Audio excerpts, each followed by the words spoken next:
less glamorous than it seemed on our show. In fact, it was a messy and dangerous business. The Soviet, Yuri Gagarin, became the first man in space in 1961. This nation should commit itself to achieving the goal before this decade is out of landing a man on the moon and returning him safely to the Earth. Now, the space race was officially on. The newly formed NASA responded by sending the first Americans into space during the Mercury missions. NASA needed all the help it could get.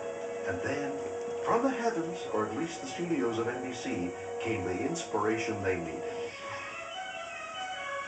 On September 8, 1966, the USS Enterprise cruised effortlessly across the television screens of America for the first time. Audiences were astonished and inspired.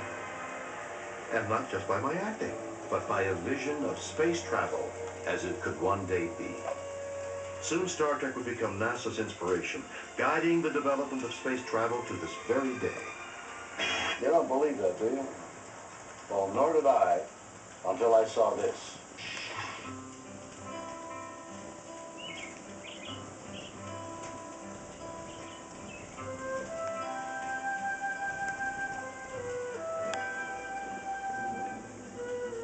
Growing up in 1960 suburbia, Mark Raymond was different.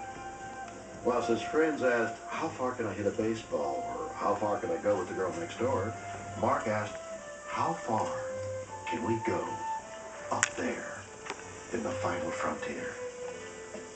Well, I've been interested in space and science literally for as long as I can remember.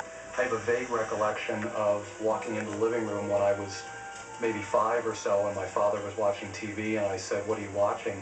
And he said, they're going to send a man into space. And that must have been one of the early Mercury flights. And I was thrilled with that then, and I've stayed fascinated with the exploration of space my whole life. But it wasn't just TV images of man's first faltering steps into space that captured young Mark's imagination. Changing channels, he saw a life-altering vision of space travel's future, a future he could be part of. Captain, census report, we're being scanned. As soon as I began watching Star Trek, I was captivated by it. By the alien ship? No, sir, it's from that solar system ahead. In Star Trek, regular people could go throughout the galaxy, whereas the reality at the time was a few very special men got to make very short trips just 100 or so miles away from Earth. And so Star Trek really offered a vision of what could be, and that was very exciting. And again, it was a vision that people wanted to believe was real. It would appear as someone is curious about it.